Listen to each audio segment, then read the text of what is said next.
A pilot and 5 passengers boarded this plane for a routine flight, but unfortunately none of them survived, and this was all that was left of the wreckage when they crashed just moments away from landing. And the investigation that followed revealed several careless mistakes that were made and shocking details about the real reason why they crashed.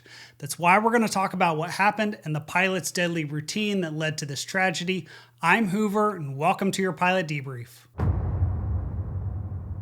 Our story begins on April 22, 2019, when a pilot and 5 passengers boarded an aircraft at the West Houston Airport in Texas to conduct a routine business flight to the Kerrville Municipal Airport located just outside of San Antonio.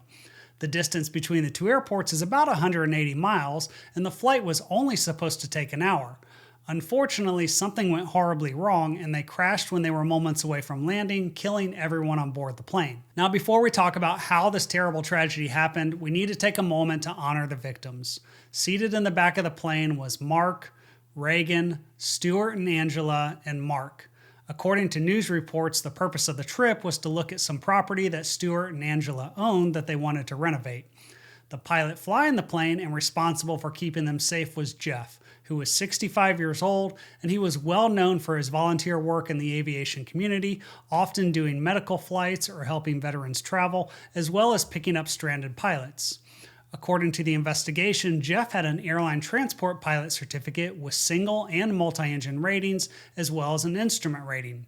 The NTSB didn't say much about his history, but according to his logbook, he had just over 5,600 total flight hours, including 2,400 hours in the make and model of airplane he was flying when he crashed. At this point, it's worth mentioning that Jeff worked as a financial advisor for a company called Raymond James. And in the lawsuit that followed this tragedy, it was reported that he was using his personal aircraft to fly around his clients. And even though his company would reimburse him for the use of the aircraft if the flight was for a business purpose, Jeff wasn't working as a pilot for Raymond James, and this wasn't considered a private charter flight. Now, when it comes to Jeff's skills as a pilot, a flight instructor that often flew with him said that Jeff's mechanical flying skills were very good, but on occasion his understanding of aviation theory and technical issues wasn't as strong. Additionally, the instructor noticed a few times when Jeff didn't react very well to unexpected in-flight issues. Now, don't get me wrong, the point of this debrief isn't to criticize Jeff as a person. No one is perfect, and the reason I wanted to share this information is to highlight that regardless of how many hours you have, it's very difficult to replicate the stress that happens during an emergency.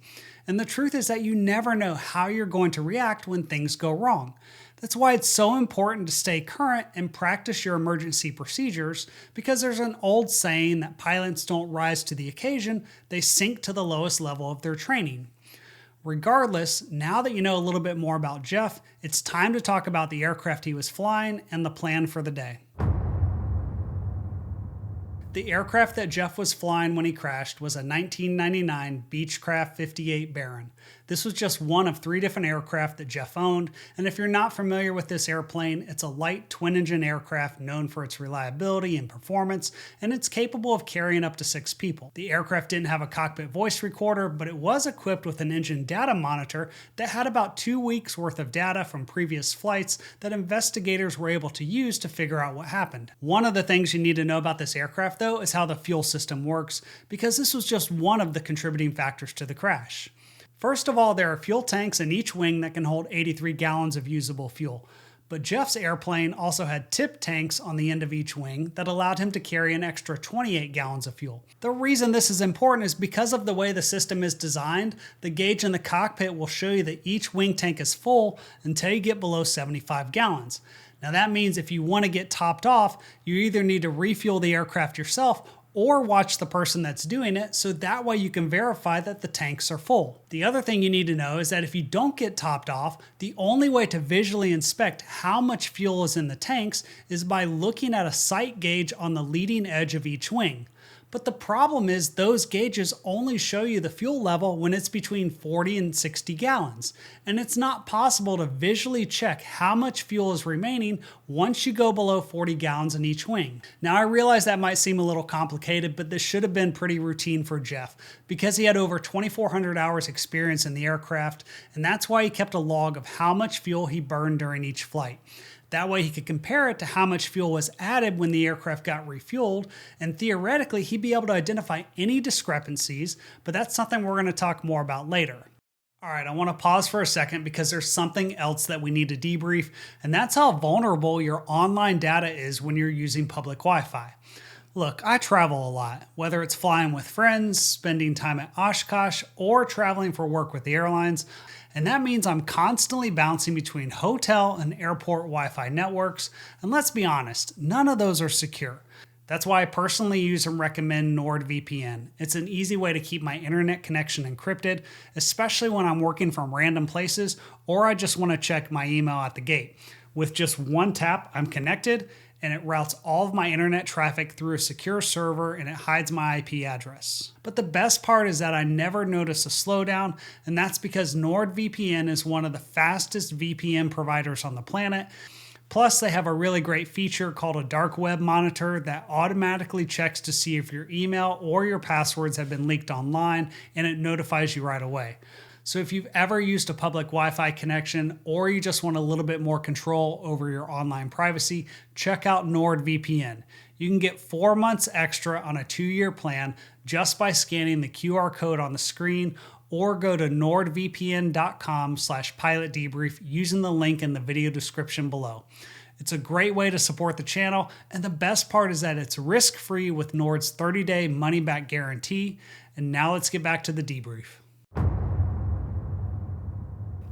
For right now, when it comes to the plan, on the morning of the crash, Jeff picked out the best route between West Houston and Kerrville, and then he checked the weather at 2 airports that were nearby, but he didn't bother to look at the weather at any of the alternate airports near Kerrville. This was a huge mistake because the weather at Kerrville was calling for overcast skies between 600 and 1200 feet, and that meant he needed to file an IFR flight plan, which requires you to have enough fuel to make it to your destination, plus enough fuel to make it to your alternate, and then fly for another 45 minutes at normal cruising speed. According to the investigation, because the aircraft burned about 28 gallons per hour on average, Jeff needed at least 67 gallons of fuel for the trip, or roughly 35 gallons in each wing tank, and this is where things started to go wrong. First of all, when Jeff filed his flight plan, he indicated that he only needed 58 gallons for the trip, which included 45 minutes of reserve, but he didn't account for the fuel needed to fly the approach at Kerrville or the fuel needed to divert to the alternate. In fact, he didn't even bother to identify or file an alternate airport for the trip like he was required to. My guess is that this was probably routine for Jeff, and he had become complacent over the years when it came to his flight planning, because chances are nothing had ever gone wrong before, and he probably assumed that if he had 45 minutes of extra gas, then he'd be fine. Unfortunately, even though Jeff planned for 58 gallons for the trip, according to his pilot logs, he only had either 50 or 54 gallons of fuel on board the aircraft. Now, it's hard to tell from the handwriting, but he finished the previous flight with only 50 gallons, and there's no record of fuel being added. Yet for some reason, it looks like he wrote down that he had 54 gallons for the accident flight. Either way, he didn't have the 67 gallons that he needed to be legal for the trip. And chances are the reason why he didn't add any fuel to the aircraft before the flight was because he had enough experience to know that when you put 6 adults in the aircraft, you're probably going to have a weight and balance problem, and you're going to need to carry less fuel. You see, the maximum allowable gross weight of the aircraft was 5,500 pounds, and based on the weights of the 5 passengers plus 50 gallons of fuel, the aircraft weighed almost 5,600 pounds, and the center of gravity was about 1 inch beyond the aft limit for the aircraft. In fact, even if he had 0 fuel, the aircraft still wasn't within the center of gravity limits. However, what's interesting is that when you look at Jeff's calculations in ForeFlight, for some reason he said he had 59 gallons of fuel on the plane, but he only put down 200 pounds for the payload, which was how much he weighed, and he didn't bother to include the weight of the 5 passengers. Look, I don't know if Jeff was feeling pressure to make the flight happen with some potential clients on board. Maybe this was routine for him, maybe not. Either way, he had enough experience to know better, and he should have come up with a better plan, because right now he's about to take off and fly to an airport that's reporting IFR conditions without identifying a suitable alternate, using less fuel than required to be legal for the trip, while operating an aircraft that was overweight and out of limits for the center of gravity, and things were only going to get worse. According to the surveillance footage, after Jeff arrived at the airport, he did a quick walk around where he checked the left wing fuel sight gauge, but he didn't check the right one.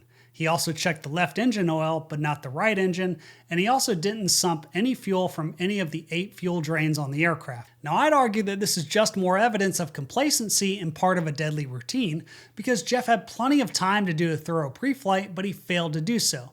However, what's really crazy to me is that he knew fuel was going to be an issue for the flight, but he didn't seem too concerned, and he headed back into the terminal and waited for the passengers who had no idea how dangerous this flight was going to be. After everyone showed up, Jeff helped them board the plane, and they eventually got airborne around 7:30 local time, and the first hour of the flight was relatively uneventful. When they were a few miles to the east of Kerrville, Jeff requested to fly the RNAV GPS approach for runway 12, and he was initially told to proceed direct to Obuco and cleared to descend to 4,000 feet. That's when the controller also told him that the cloud bases were at 2,400 feet. However, keep in mind that's an MSL altitude, and because the field elevation is around 1,600 feet, that meant the bottom of the clouds were about 800 feet above the ground, which was still more than what Jeff needed for the approach. So far, this seemed like just another routine flight, and Jeff was cleared for the approach and everything was going fine. But when he completed his turn inbound towards the airport, the controller told him to switch to the airport advisory frequency, and that was the last time anyone heard from Jeff. That's because almost immediately after he changed frequencies, the left engine lost power, followed by the right engine 10 seconds later, and the aircraft started to rapidly lose altitude. Now, I'm sure there were a few seconds of panic as Jeff tried to figure out what just happened while struggling to maintain control of the aircraft. Because keep in mind, he's still in the weather, and I've got to give him some credit here because despite the chaos of the situation, he was able to get the left engine restarted about 40 seconds later, just as he was getting near the bottom of the clouds. This is where it's important to know that according to the Pilot Operating Handbook, if you lose an engine in flight, the first thing you need to do is raise the gear and flaps. Then you're going to close the throttle and feather the propeller on the bad engine and maintain your current airspeed, but not to exceed 100 knots. The reason this is so important is because you need to reduce the drag on the aircraft. That's why you raise the gear and the flaps. But you also need to feather the prop on the bad engine, otherwise you're going to have a lot more drag on that side of the aircraft. But here's what you really need to pay attention to. This note says the most important aspect of engine failure is the necessity to maintain lateral and directional control. If airspeed is below 84 knots, reduce power on the operative engine as required to maintain control. All right, let me explain because I know that might seem counterintuitive. Why would I reduce my power if my airspeed is below 84 knots? Well, think of it this way. If you have full power on the good engine, that's going to create a lot of asymmetrical thrust.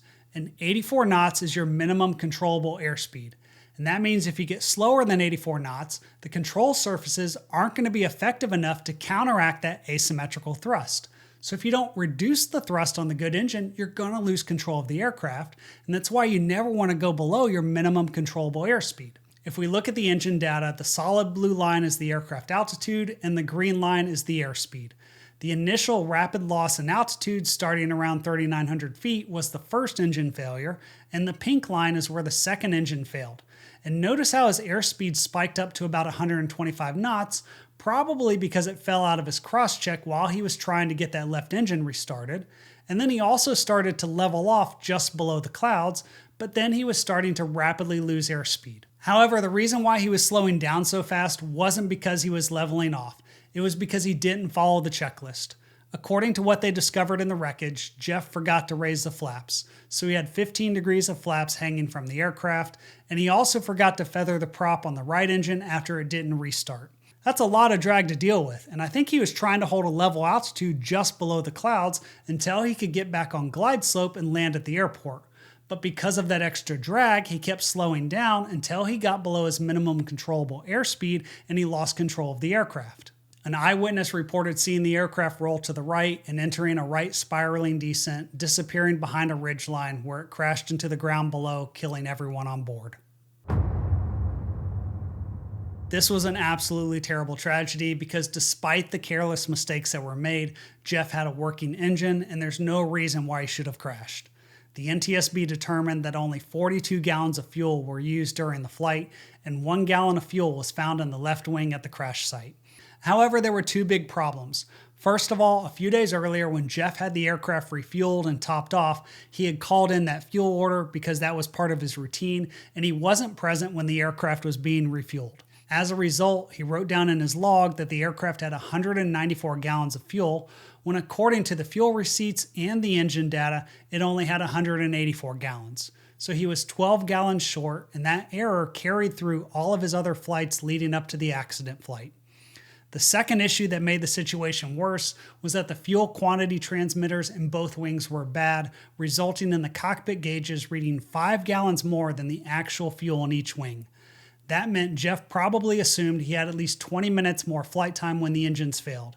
Now, don't get me wrong, he never should have been in this situation to begin with, and if he had been a little bit more disciplined and taken a few less passengers and added on some more fuel, this never would have happened.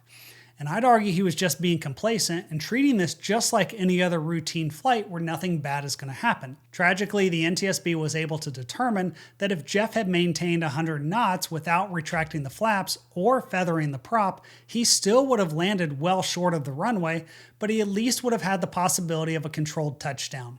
However, the worst part about this entire story, though, is that the investigation also determined that if Jeff had feathered the prop on the right engine, he could have made it to the runway without slowing down, and they all most likely would still be alive today. For what it's worth, the victims' families were awarded $12 million in the lawsuit that followed after the jury found Jeff to be negligent and also operating the aircraft within the scope of his employment at Raymond James. That being said, I hope you learned something from this debrief, and if you did, then be sure to watch this other one on the screen here because it has a very special story from one of my viewers. Thank you so much for your support, and I'll see you on the next pilot debrief.